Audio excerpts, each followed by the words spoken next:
Доброе утро, дорогие телезрители! Это «Утро Якутии» на каналах Якутия-24 и НВК Саха. И сегодня этот утренний эфир проведем для вас мы, Катерина Винокурова и Руслан Ачиров.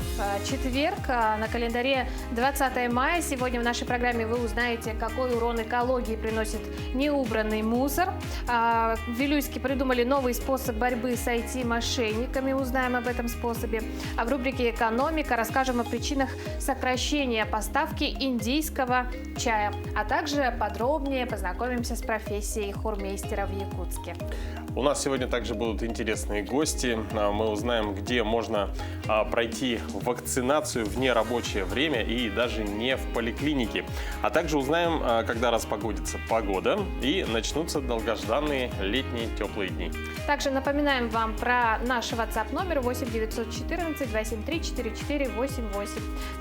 Он существует у нас для того, чтобы вы нам писали, задавали вопросы, ну или по возможности, если хотите кого-то поздравить. Ну а далее знакомимся с погодой на день 20 мая. Сегодня в центральных районах в 6 часов утра температура воздуха составила минус 6 градусов 0. В заречной группе 1,4 градусов тепла, в южных минус 1, плюс 1, в Вилюйской группе минус 3, плюс 2 градуса. В Нижнеленских 1,2 градуса тепла, в западных от минус 3 до 1 градуса тепла. В Колымайдигирской группе 1,7 со знаком плюс, в Янских минус 1, 0. На северо-западе 3,5 градусов мороза. В 6 часов утра температура воздуха в Якутске составила 0 градусов. Атмосферное давление 747 миллиметров ртутного столба, штиль.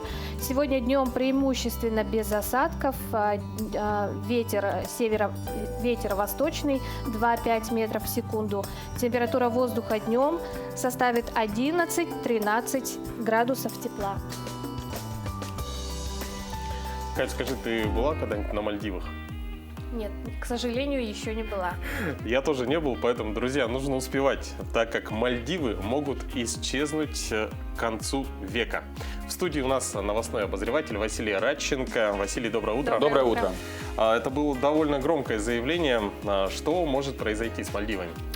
Дело в том, что 80% Мальдивских островов расположены на высоте лишь 1 метра над уровнем моря. Также там сейчас идет эрозия береговой линии.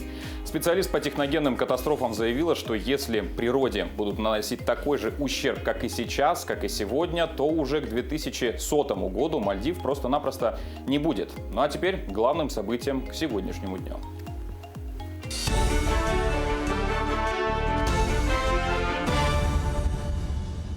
Уровни воды на реке Лени продолжают повышаться в микрорайоне Даркылах в Якутске. По данным на 20 часов у гидропоста показатели достигли 6 метров. Прирост за 2 часа составил 7 сантиметров. Отмечается, что подтопление в Даркылахе начинается при превышении 5 метров 80 сантиметров. Жители частного сектора при помощи громкоговорителей оповещают об угрозе подтопления и необходимости эвакуации в пункт временного размещения.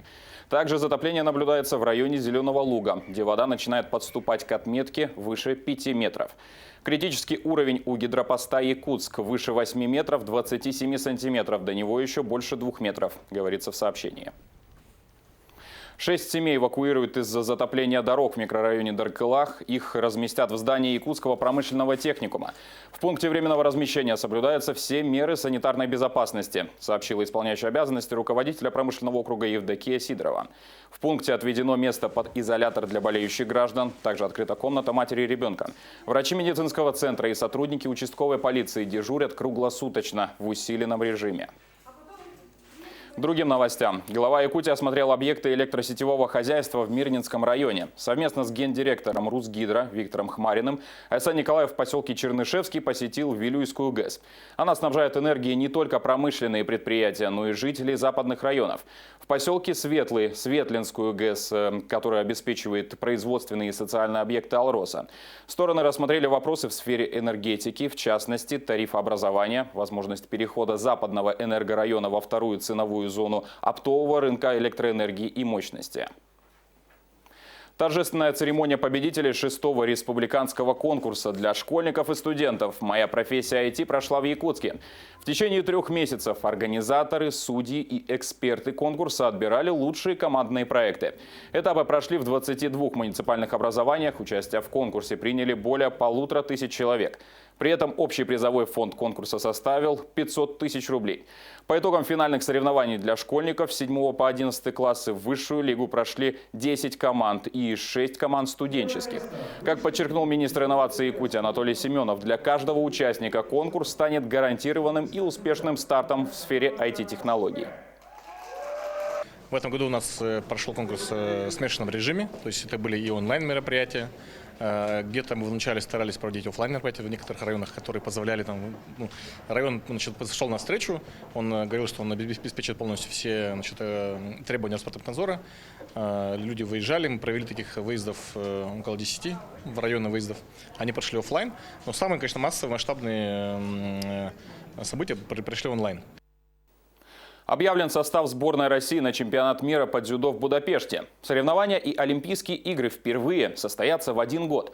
Более того, 2 крупнейших события разделят всего несколько недель.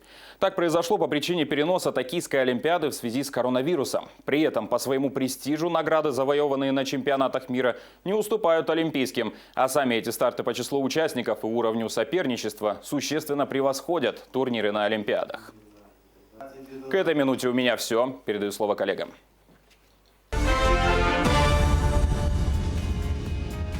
Спасибо, Василий. Друзья, утро нужно начинать, конечно же, правильно. Для того, чтобы весь рабочий день прошел с легкостью, делайте утреннюю зарядку вместе с нами. Доброе утро! С вами фитнес-клуб Fitness Life, инструктора тренажерного зала Андрей и Мария. Давайте начнем нашу зарядку. Упражнение будет это приседание с отведением ноги в сторону. Следите, чтобы колено не выходило за носок. Спина у нас прямая. Следующее наше упражнение будет это выпады. Поехали.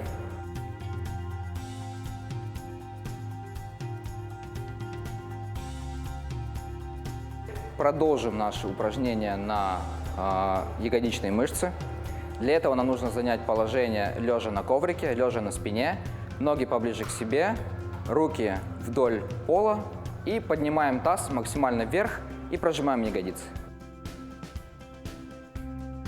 Теперь переходим на отжимания. Отжимания будем делать в парах с мячом.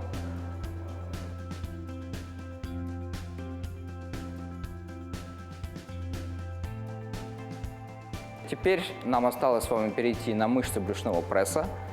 Для этого нам понадобится мяч. Нужно будет занять положение, сидя на коврике. Ложимся, выводим мяч за голову, приводим его к животу и поднимаем над собой, чтобы подключились дельтовидные.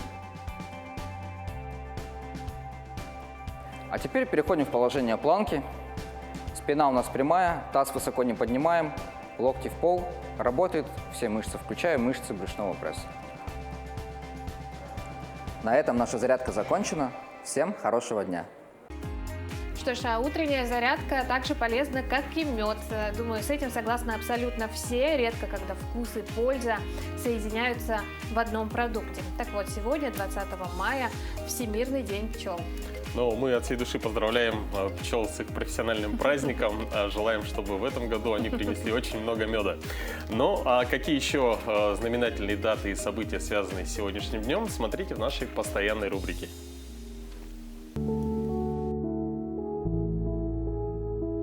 20 мая – Всемирный день пчел и Всемирный день метеорологии. Также сегодня День Волги. Это одна из крупнейших рек не только в России, но и в Европе. Ее протяженность 3700 километров. 20 мая – Всемирный день травматолога. И сегодня стартует Гран-при Монако. Этап знаменитой автомобильной гонки Формула-1. Первое ралли Монте-Карло прошло в 1911 году. По народному календарю, если сегодня дождливый день, то это к теплому сентябрю. 20 мая 1570 года в Антверпене напечатан первый в мире географический атлас. 20 мая 1742 года русский штурман Семен Челюскин на собачьих упряжках достиг самой северной оконечности Евразии – мыса, который позднее назовут именем путешественника. 20 мая 1873 года – день рождения джинсов. Тогда фирма Леви Страус & Ко получила лицензию на единоличное право производства брюк с заклепками на карманах. В 1942 году в этот день учрежден Орден Отечественной войны первой и второй степени и завершилась Керченская десантная операция советских войск. 20 мая 1557 года родился Федор I Иоаннович, русский царь, последний царь из династии Рюриковичей. В 1799 году в этот день на свет появился Оноре де Бальзак, французский писатель. 20 мая 1916 года родился Алексей Моресьев, советский летчик, герой Советского Союза. 20 мая 1948 года родился Михаил Веллер, советский и российский писатель. В 1958 году в этот день появился на свет Алексей Гуськов, советский и российский актер театра и кино, продюсер, народный артист России. Ровно 50 лет назад в Якутии объявили республиканскими охранными зонами местонахождение мамонтовой фауны в Алаиховском, Булунском, Устьянском и Нижнеколымском районах Якутской АССР. Также сегодня 100 лет со дня открытия Кимпиндяйской грязелечебницы. Именины в этот день празднуют Антон, Давид, Иван, Иосиф, Михаил, Семен, Степан и Фадей. Пандемия коронавируса COVID-19 отразилась на всех сферах жизни, ударив и по экологии. Одноразовые маски и перчатки превратились в новый тип мусора. Проблема их утилизации затронула в том числе и нашу страну. Как отмечал Владимир Путин, российская система сбора мусора и операторы оказались не готовы к такому увеличению объема. Как теперь бороться с новым типом загрязнения? Действительно, маски признали настоящей экологической бомбой замедленного действия. Они разлагаются 500 лет.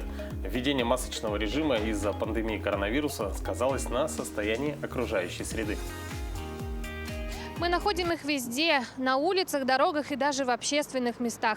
Одноразовые маски обогнали полиэтиленовые пакеты и стали одним из самых распространенных видов мусора. Большая их часть отправится на свалку, где они будут разлагаться веками. Но также огромное количество попадет в землю, попадая в наши экосистемы. В большинстве стран на этот счет разработаны достаточно детальные нормативы. Например, в Индии от жителей требуют разрезать отправляемую в мусор маску, чтобы избежать ее повторного использования, положить ее в бумажный пакет на 3 суток и лишь затем выбрасывать вместе с другими твердыми отходами. Брошенные на улицах маски попадают в стоки и в конечном итоге оказываются в море. Активисты Эко-Вейст, как и другие специалисты, также предупреждают о том, что использованные средства защиты могут угрожать не только окружающей среде, морским обитателям, но и людям. Теоретически маску можно переработать после обезвреживания, но для этого нужно организовать пункты приема использованных масок и систему их обработки. Использованные маски – это медицинский отход. И у них своя классификация, и они относятся к отходам класса Б. Это опасные отходы. Их необходимо, просто так нельзя выбрасывать, и медицинские организации их должны утилизировать посредством, как правило, это сжигание. А так как они сейчас распространились среди людей, обычного населения, и у нас нету системы сбора этих масок, поэтому это такая проблема, возникает. Что с ними делать? В общий бытовой мусор их просто нельзя выбросить, их нужно положить в полиэтиленовый пакет, завязать. Потому что они могут разнестись ветром, их могут бродячие собаки раскидать по территории. Они потенциально опасный предмет, и поэтому, если вы используете медицинские маски одноразовые, вы их складируете дома после использования, кладите пакет всей семьей, и чтобы у вас там много было масок ваших использованных в одном пакете. То есть не надо одну маску в пакет класть и выбрасывать каждый раз одну маску. Впрочем, и эти способы не всегда экологичны, поэтому лучше всего использовать многоразовые одноразовую маску, в том числе сделанную самостоятельно. Ткань должна быть, чем плотнее ткань, тем лучше, и чем больше слоев ткани, тем лучше. Например, если это хлопковая ткань, да, какой-то там фланель, муслин, поплин, можно использовать от 3 слоев не менее, да. Если там, сатин 4 слоя. И при этом нужно соблюдать тоже баланс, потому что в тканевой маске вам должно дышаться комфортно. И в процессе, после их использования, когда они уже придут в негодность, вы можете их выбросить спокойно бытовым мусором. И они природе не наносят вреда. Ношение одноразовых масок и других средств индивидуальной защиты, получивших распространение во время охраны здоровья, не должно порождать больше проблем, чем решает. А ситуация требует незамедлительного решения. Да, действительно, без капитальных вложений решить эту проблему едва ли удастся, да, но действительно ситуация требует незамедлительного решения.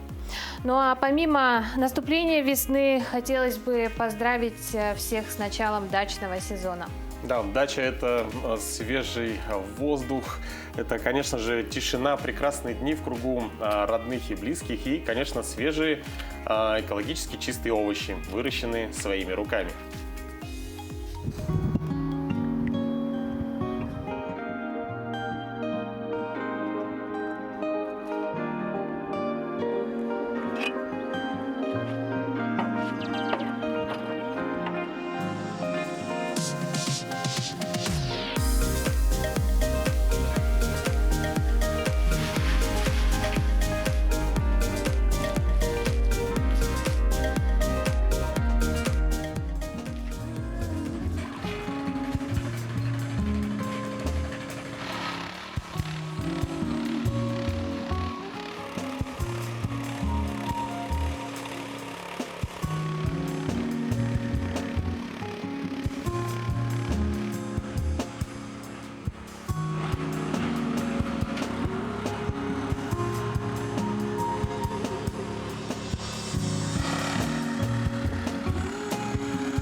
Хотелось поехать, взять дачу в себе, что-нибудь там посадить.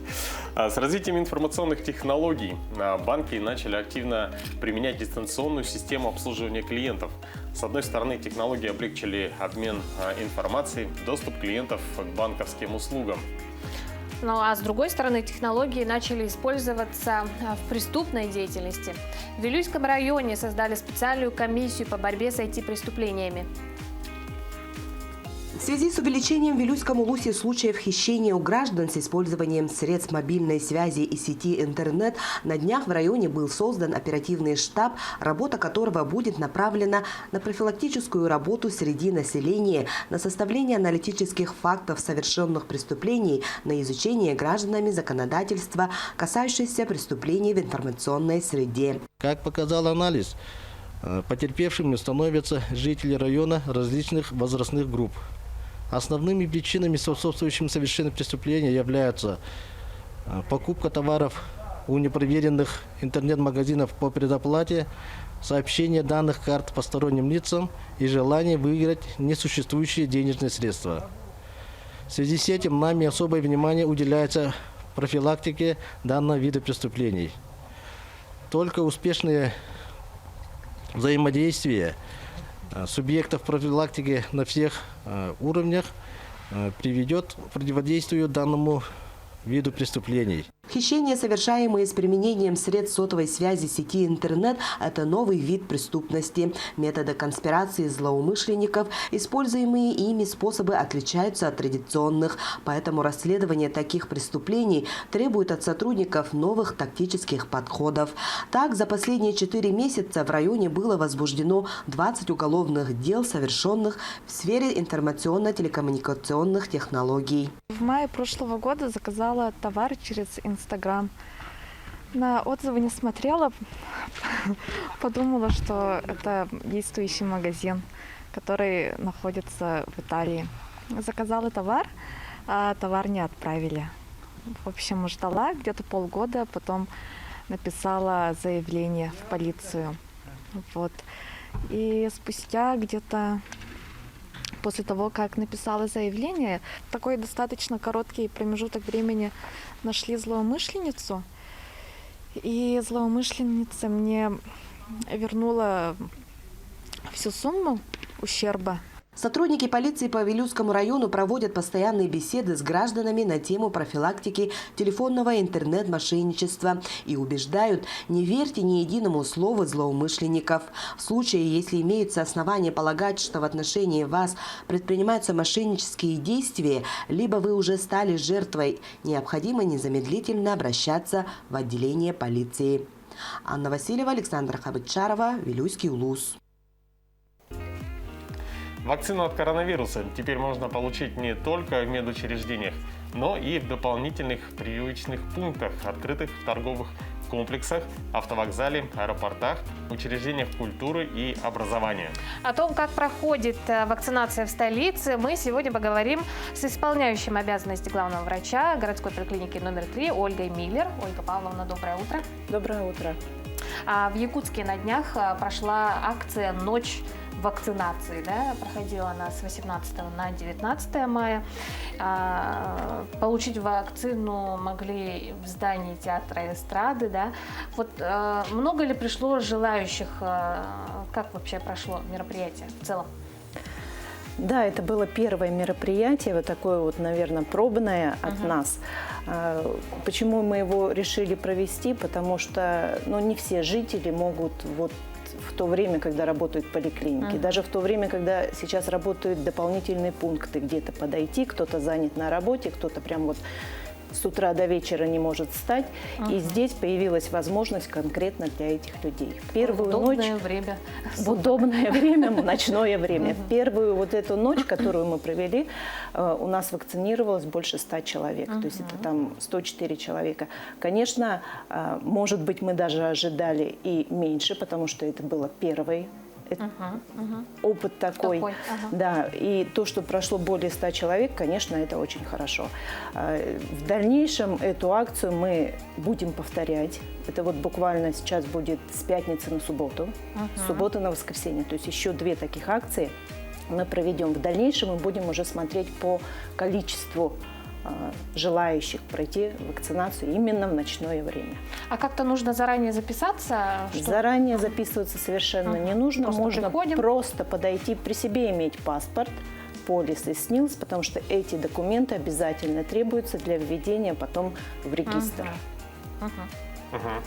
Планируется, получается, вы посмотрите на количество людей, если будет, допустим, достаточное количество, то будет еще то будет уже на следующей неделе, еще будут продлеваться такие же акции. Скажите, вот наряду с этой акцией поликлиника еще объявила еще дополнительную акцию, да? Я слышал. Еще дополнительные акции у нас в виде даже не столь, вот как реагируют люди, что завлечь, да, народ, а столь, может быть, для поощрения тех, кто все-таки задумался и выбрал время, и прошел, провакцинировался, и защитил себя, и защитил своих близких. Но это одна из акций у нас будет розыгрыш призов, которые может предоставить медучреждение. То есть это обследование МРТ на выбор. Это УЗИ органов брюшной полости. Это сдача анализа на антитела бесплатная и на витамин D, самый популярный у нас сейчас витамин. Будет как проводиться эта акция после завершения курса вакцинации, то есть после получения 2 прививок будет создан регистр. Каждому вакцинированному будет присвоен номер, и затем уже методом выбора случайных чисел будут у нас победители. С победителями потом свяжемся. Отлично, я думаю, хорошая мотивация. Скажите, допустим, чтобы подготовиться, получить вакцину, что нужно сделать? Какие-то есть подготовительные моменты? Да, какие-то, может, анализы нужно, да, сдать, какие-то противопоказаниях, опять-таки, да? Да, для каждой вакцинации, не только коронавирус, да, у нас вакцинаций очень много, имеются свои противопоказания, показания, свои методы обследования, в частности, для вакцинации против коронавируса. Дополнительных анализов сдавать никаких не нужно. Даже если человек переболел уже, через 6 месяцев он уже может вакцинироваться. Если абсолютные противопоказания, это у нас беременность, это кормление грудью, это дети до 18 лет, это заболевания аутоиммунные и это абсолютные. Относительные противопоказания – это те, которые сейчас нельзя, но потом можно. Это какое-то острое заболевание. Выздоровел – пожалуйста. Это обострение каких-то хронических. То есть стабилизировался – можно идти уже на вакцинацию. Поэтому, в принципе, каких-то дополнительных обследований, пройти кучу анализов абсолютно не нужно. Нужно просто быть готовым. Вот много вопросов по поводу теста на ИФА, да, тот же самый, на показания антител. Вот сейчас многие сдают. Это вот обязательно нужно сдать, нужно быть в курсе наверняка, да, вдруг ты там переболел незаметно, бессимптомно. А если, например, высокий уровень антител, да, можно ли получить вакцину? И какое количество антител, там бывает, что очень мало, да, и можно ли мне пойти получить вакцину? При вакцинации мы совершенно не ориентируемся все-таки на этот тест. То есть, если острое состояние, если переболел, значит, будут антитела иммуноглобулина М. Значит, понятно, что в этот период мы не вакцинируемся. Но если все-таки сдали по своему желанию, да, и видим, что там есть антитела G, высокий уровень, больше 20, можно немножко подождать. Но вообще можно и вакцинироваться, потому что это будет дополнительная защита. То есть на те уже антитела, которые есть в организме, будут новые вырабатываться, и это уже дополнительная защита, более сильная защита. Ну да, следующий вопрос. Нужно ли сдавать ПЦР перед тем, как пойти вакцинироваться? А вдруг такое? ПЦР-анализ у нас сдается только когда человек чувствует, что он заболел. Вот был контакт с кем-то уже точно подтвержденным, да? Либо у вас появились какие-то жалобы, тогда мы сдаем ПЦР. А перед вакцинацией сдавать ПЦР абсолютно не нужно. Ольга Павловна, а что бы вы хотели пожелать нашим телезрителям напоследок? Я бы хотела действительно обратиться к жителям нашего города, к жителям нашей республики. Не все зависит от медицинских работников. Вот на сегодня мы лечим больных, выявляем больных. На сегодня мы наблюдаем за контактными. Мы готовы вакцинировать. Мы открыли много пунктов дополнительных. Мы ждем вас. То есть, чтобы вы уже проявили свою активность и подошли к нам на вакцинацию. И еще как врач-педиатр, почти с 30-летним стажем, я хочу обратиться к родителям. Вот в преддверии через 10 дней у нас буквально будет День защиты детей. Я хочу попросить, чтобы родители защитили своих детей. Ведь сейчас у нас идет рост заболеваемости среди детей. Дети контактируют у нас со взрослыми. Если взрослые себя защитят, вакцинируются, значит, дети будут у них здоровы. Да, действительно. Спасибо Ольга большое, Павловна, спасибо. Да. Хорошего Спасибо. вам дня. Будьте здоровы. Спасибо.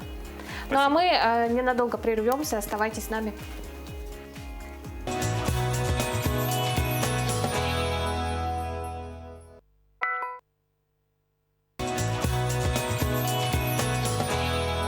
Утро.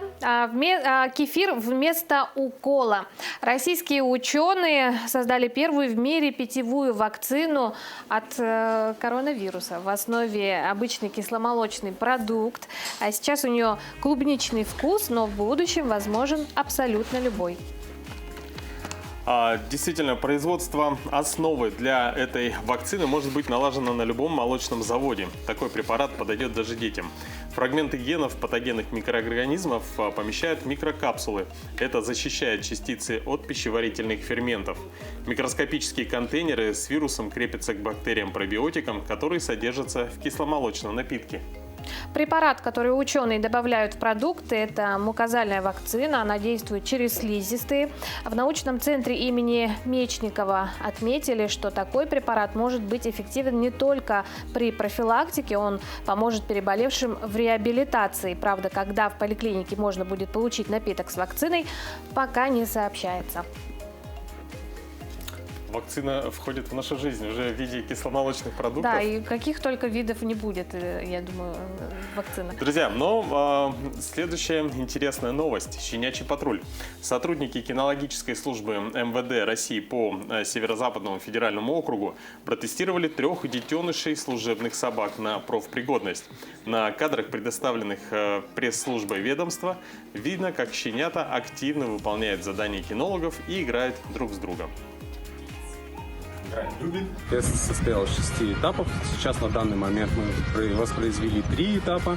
Это 3-й тест, 5-й тест и 6-й тест. 3-й тест – это реакция на портировочный предмет. 5-й тест – это реакция на игрушку, на перетягивание игрушки. И 6-й тест – это принуждение щенка. Фиксирование и принуждение. Щенок показал уверенную реакцию на 5 баллов во всех 3 испытаниях. Полуторамесячные полицейские справились со всеми задачами и доказали свою пригодность к службе в органах внутренних дел. В пресс-службе рассказали, что самая активная и игривая из щенят – девочка Этти. Ее братья Егерь и Евро – смышленые и более контактные с людьми. Друзья, ну а на студии вновь Василий Граченко, новостной обозреватель с очередными замечательными новостями. Пожалуйста.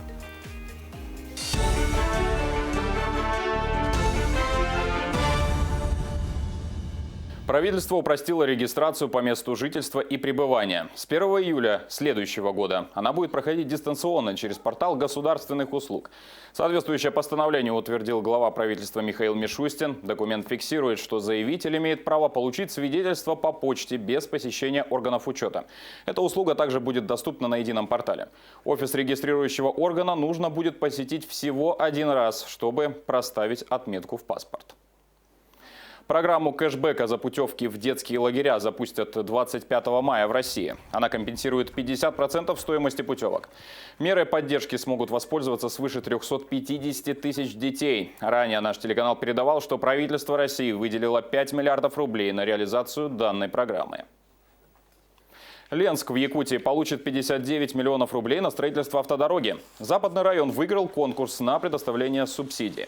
В программу войдут улица Якутская до выхода на улицу Нюйская с распределением на 3 года. Отмечается, что дорога откроет проезд к строящимся многоквартирным домам и к новому детскому саду. Сейчас власти города готовятся к проведению конкурса по определению подрядчика. Дорогу планируют ввести в 2023 году.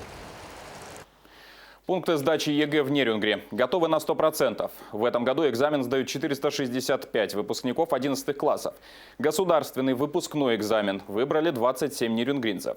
Как сообщили в территориальном управлении образования, готовность пунктов проведения экзаменов в Нерюнгринском районе составляет 100% по всем правилам и требованиям Роспотребнадзора. Государственный выпускной экзамен начинается по русскому языку в 9 классах 24-го и ЕГЭ математика 25-го. Также у нас будет ЕГЭ в 11 классе. Начинается старт государственной итоговой аттестации в 11 классах 25 мая. Пишет русский язык, а математику 28 мая. И 31 мая начинается единый государственный экзамен, где уже дети будут давать экзамен основной по русскому языку и все экзамены по выбору. Одним из главных спортивных объектов 21-х игр Манчары станет специализированный стрелковый тир. В нем также расположится интернат на 50 мест. Строится объект по федеральной программе развития физкультуры и массового спорта. Готовность тира на сегодня 40%. Параллельно возводят интернат. Там ведут работы по цокольному перекрытию и начато строительство стен.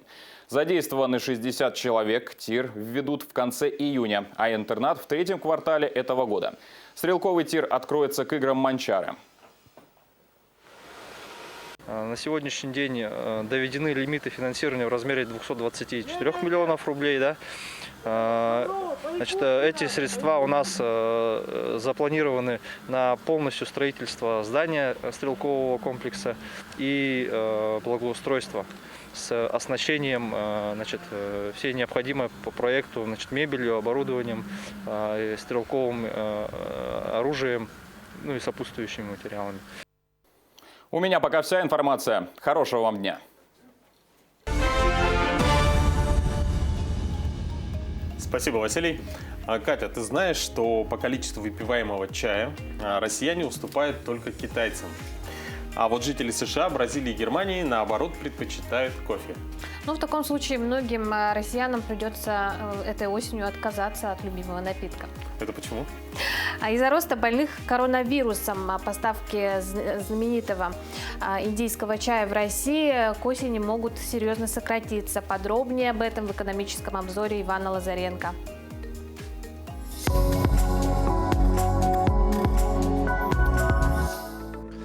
Российские розничные магазины в сентябре могут столкнуться с резким сокращением поставок индийского чая. В этом году его производители не смогут поставить на мировой рынок необходимый объем продукции из-за коронавируса. Индийские компании уже уведомили российских партнеров, которые закупают сырье в стране. Российский рынок чая оценивается в 137,5 тысяч тонн, из которых треть приходится на Индию, на местную же продукцию из Краснодарского края всего 0,2%. Сбор урожая в Индии начинается в апреле-мае, пик сезона приходится на июнь-август. При этом уже сейчас более 90 чайных плантаций в регионе Ассам, который является главным производственным штатом Индии, сообщили о случаях заражения COVID-19 у сотрудников. Поэтому страна вводит ограничения для их допуска на эту работу. Это происходит на фоне предшествовавшей сильной засухи, которая также создала проблемы и уже повлияла на снижение урожая этого года. В Госдуме сообщили, когда начнутся выплаты пособий семьям с детьми, обещанные Путиным. С 1 июля деньги начнут получать все те, у кого средний душевой доход в семье не превышает прожиточного минимума в регионе. Женщинам, вставшим на учет по беременности на ранних сроках, начнут выплачивать пособия в размере 50% от прожиточного минимума. Пособия на детей в возрасте от 8 до 16 лет, оставшихся без одного из родителей, также начнут выплачивать с 1 июля. Пособия будут платить ежемесячно при условии, что доход в неполной семье также ниже прожиточного минимума. Размер пособия составит половину прожиточного минимума на детей в регионе. Исполняющий обязанности губернатора Хабаровского края Михаил Дегтярев предложил проводить Восточный экономический форум в Хабаровске и других дальневосточных городах. Он отметил, что последние годы ресурсы были концентрированно направлены на Владивосток, но Дальний Восток нужно развивать равномерно. Восточный экономический форум состоится в этом году во Владивостоке со 2 по 4 сентября в очном формате. Все мероприятия форума также будут транслироваться в интернете через официальный сайт форума. В этом году планируется организовать за рубежом отдельные студии форума, которые будут работать в интерактивном режиме телемостов в Сеуле, Шанхае и Токио. В прошлом году Восточный экономический форум, который ежегодно проходил в сентябре во Владивостоке, был отменен из-за сложной эпидобстановки. Арктический государственный агротехнологический университет и крупнейшее лесопромышленное предприятие Якутии «Алмаз» подписали соглашение о сотрудничестве в рамках 3-го лесного форума, который начал работу в Якутске. В следующем году у компании «Алмаз» серьезно увеличивается расчетная лесосека, а агротехнологический университет является единственным центром лесных компетенций в регионе. Он будет сотрудничать с компанией в сфере подготовки кадров, заявили в ВУЗе, уточнив, что студенты будут проходить практику на производственных мощностях компании. Как отметили в компании «Алмаз», у предприятия имеется инвестпроект, который позволяет заготавливать в год около 450 тысяч кубометров леса. Это в 4,5 раза выше текущих объемов заготовки. Соглашение с вузом позволит наладить подготовку кадров.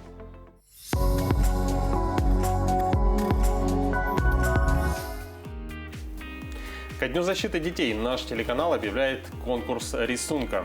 Телеканал «Якутия-24. Глазами детей».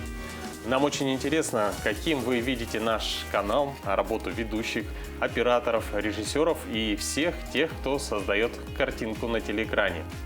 Конкурс будет проводиться по 3 возрастным группам – с 4 до 8 лет, с 9 до 12 и с 13 до 15 лет.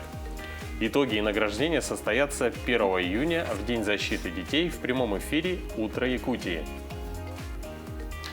Напоминаем, что размер рисунка должен быть не менее альбомного листа формата А4 в любой технике. Это может быть акварель, гуашь, тушь, карандаш, пастель или цифровой рисунок. Работы принимаются в электронном виде по адресу nvk-news@mail.ru с пометкой «Конкурс рисунков» до 18 часов 30 мая с указанием данных об авторе, образовательном учреждении, место жительства. Лучшие работы будут показаны в межпрограммном пространстве телеканала 1 июня. Авторы 3 лучших работ, которые выберет жюри, будут награждены призами и грамотами. Так что призываем принять активное участие. А мы продолжаем знакомить вас с детьми, которым нужна семья. В нашей сегодняшней рубрике «Пусть мама придет» вы увидите родных братьев 14-летнего Валерия и 11-летнего Диму. Братья очень дружные и сплоченные, добрые и позитивные.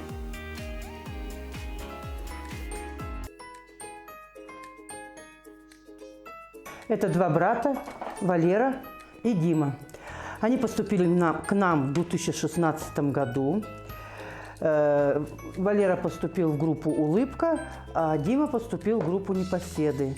И вот с тех пор прошло время, и они теперь у нас находятся на группе. Валера учится у нас в 7 классе, а Дима в 4.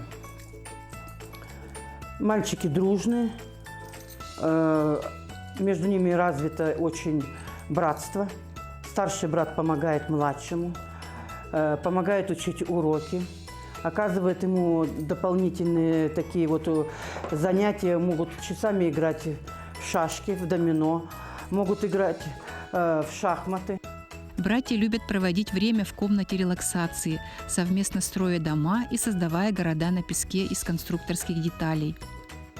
Сейчас у нас проходит занятие в кабинете психолога, песочная терапия. Занятие направлено на формирование и укрепление взаимоотношений семейных. Ребята очень дружные, очень хорошо взаимодействуют, любят посещать подобные занятия, которые у нас проходят еженедельно. Очень хороший контакт у них. Валера по характеру очень отзывчивый, чувственный, ответственный мальчик.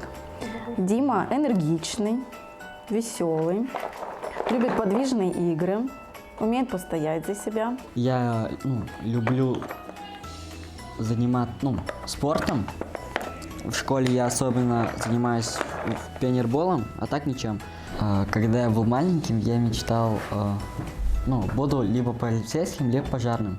А так это просто мечта детства, а сейчас я еще не определился. Я люблю заниматься спортом. А по школе мой любимый предмет – это физкультура. Люблю еще с братом гулять. А когда я вырасту, хочу стать пожарником. Дима и Валера мечтают жить и воспитываться в семье.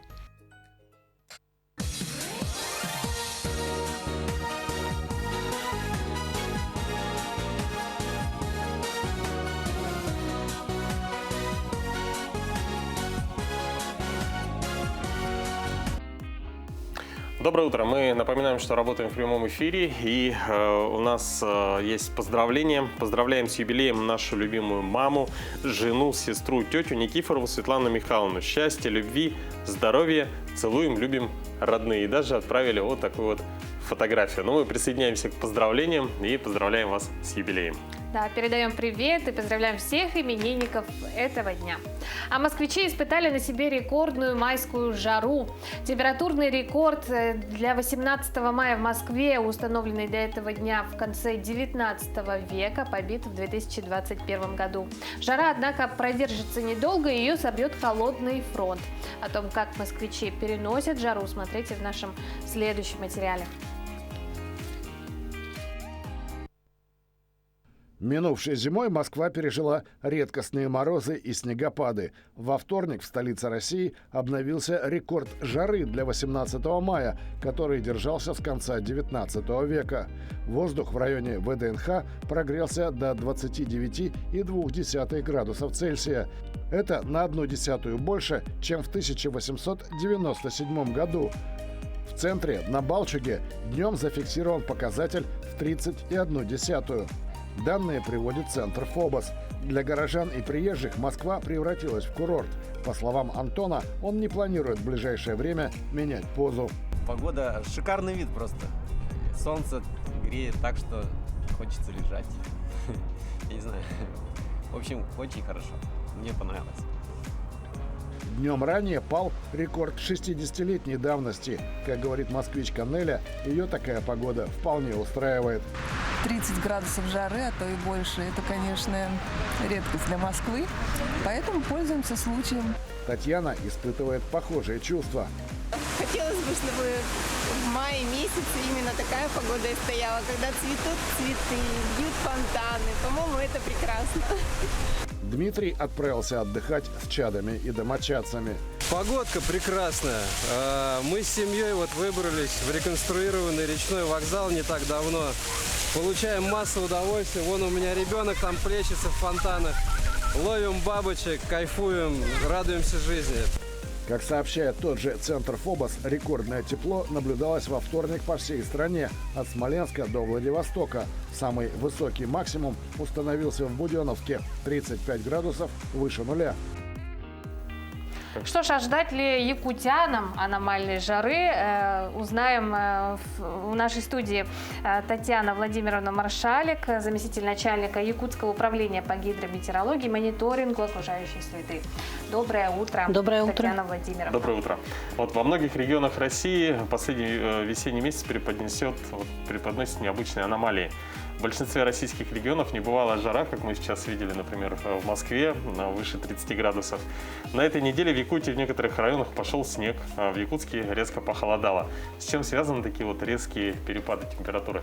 Вы знаете, начиная с прошлого года мы не удивляемся уже тем сюрпризам, которые преподносит нам погода. Если начиная еще сдалека, мы знаем, что были температурные рекорды и в прошлом году. У нас, вспомните, да, Верхоянск 38 градусов жара. Далее наконец нам погода напомнила, что мы живем на севере. У нас был очень холодный январь, самый холодный за последние 20 лет. Потом мы перешли в февраль, который был более-менее теплый. Теплым был март. И думали, что так дальше будет и апрель, и май. Но апрель оказался у нас по среднесуточной температуре на 2 градуса ниже нормы.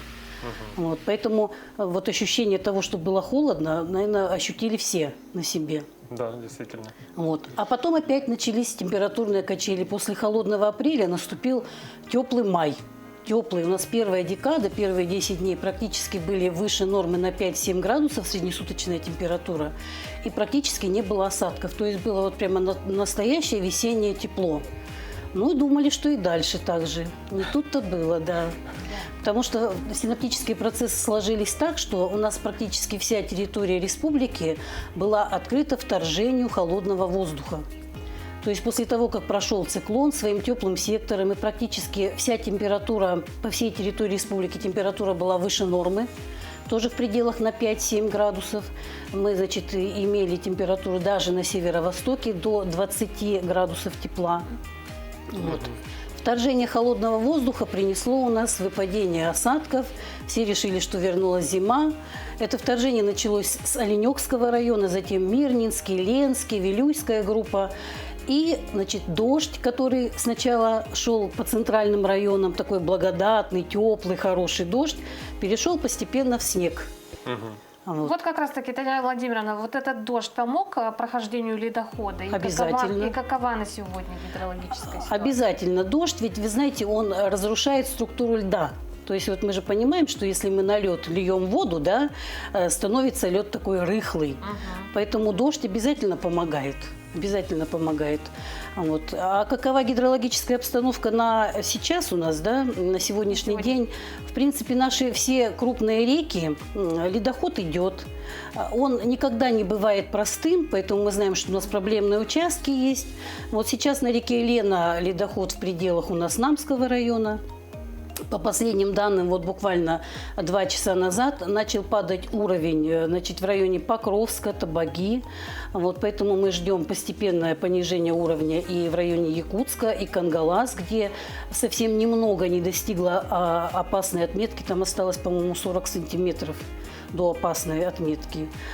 Алдан В ближайшее время сутки-двое выйдет, значит, на Лену. Вилюй уже здесь же у нас, ну, по Вилюю более спокойно идет ледоход. Ну и, например, Амга, про которую говорили еще недавно, что там очень, да, подтапливала и саму Амгу, и, значит, ниже по течению. Здесь, значит, тоже ситуация стабилизируется, уровни начинают падать, но туда, значит, к устью еще довольно высокие уровни. Вот. Ну, Колыма, Среднеколымск, но это у нас уже на протяжении последних лет всегда там проблема. Ну, Зырянка прошло вроде спокойно, немножко подтопило аэропорта полосу. Вот. Ну, а Среднеколымск пока ледоход идет густой, но уровни тоже близки к критическим, к опасным явлениям. Ну, когда все-таки ждать якутянам потепления, когда уже наступит лето? Да. Мы привыкли, что после ледохода сразу жара. Так ли это? Ну, так ли это? В принципе, знаете, получается, что вроде как будто так. Но вообще погода не зависит от ледохода. Наоборот, прохождение ледохода зависит от погоды. Вот. Почему, например, в Кангаласах приостановился ледоход? Потому что мы видели, что похолодало. Вот. Если бы не было понижения температуры, то вот этой остановки, скорее всего, бы не было. Ну и в ближайшее время, к выходным дням, мы будем выходить из этого холода. Масса воздушная, поступившая на территорию республики, будет постепенно прогреваться.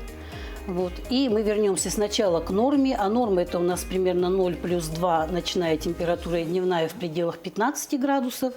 Вот. И далее уже начиная в воскресенье, понедельник, мы сразу же перескочим выше нормы. Поэтому да, ожидаем тепла. Ожидаем тепла. Пусть будет так. Да, подальше, наконец, убираем теплые вещи, достаем более легкие вещи. Что ж, Татьяна Владимировна, спасибо вам за участие в нашем эфире. Плодотворной вам работы. Хорошего дня. Спасибо. Спасибо. Хоровое пение было очень популярно еще в древности. Тогда ни один спектакль не обходился без участия хора, а руководителя коллектива в античные времена называли корифеем. В известной всем Якутии и ее пределами Государственном хоре филармонии Якутии есть свой корифей. Зовут ее Людмила Анатольевна Шумилова. О тонкостях профессии педагога-хормейстера узнаем в нашей рубрике.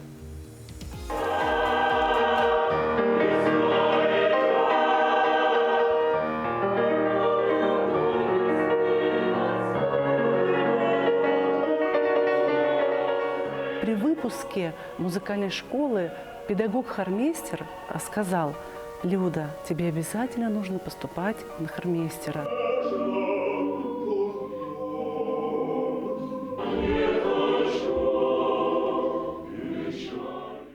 Хор – это моя жизнь. Я даже когда дома уже ложусь спать, у меня эти аккорды в голове, я выстраиваю, я утром просыпаюсь, я завтракаю, пью кофе, а у меня аккорды в голове. Как же сегодня мы эту фразу найдем, как мы ее проработаем, прочувствуем. Нельзя петь просто ноты со словами, красивыми голосами, с потрясающей дикцией. Обязательно нужно найти отклик у зрителя.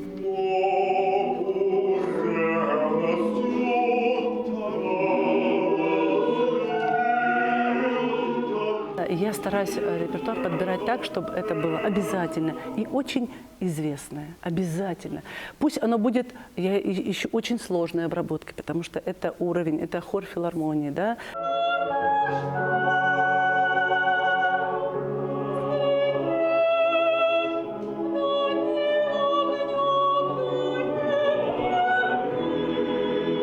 Вот эта техника жестов, знаете, это очень тонкая вещь. А многие думают, ну что там дирижеру, машет и машет. Вот как-то вот так люди. Ой, ты музыкальный колледж закончила, потом еще 5 лет академии, еще 2 года аспирантуры. Да как столько лет, как медик училась так много лет. Что тут вот, в общем-то, махать? Нет. Вот именно артисты хора знают любое положение пальца, разворот кисти, руки. Зависит все. Хочется мне нежности. Вот они поют, и не хватает мне их трепета. Я им покажу, высвечу так звук. Хочется остроты, я руку разверну. То есть тут вообще множество прикосновений к звуку. Да? Это так же, как можно ударить, можно погладить, можно уколоться.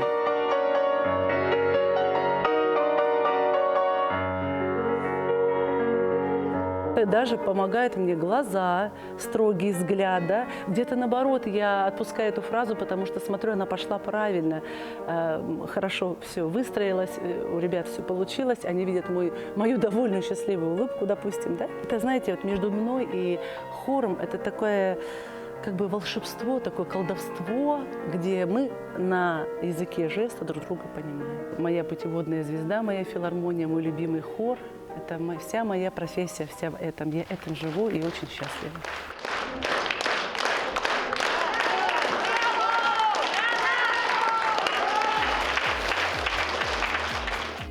Да, хормейстер – это сила и дух любого хора, его основа и начало.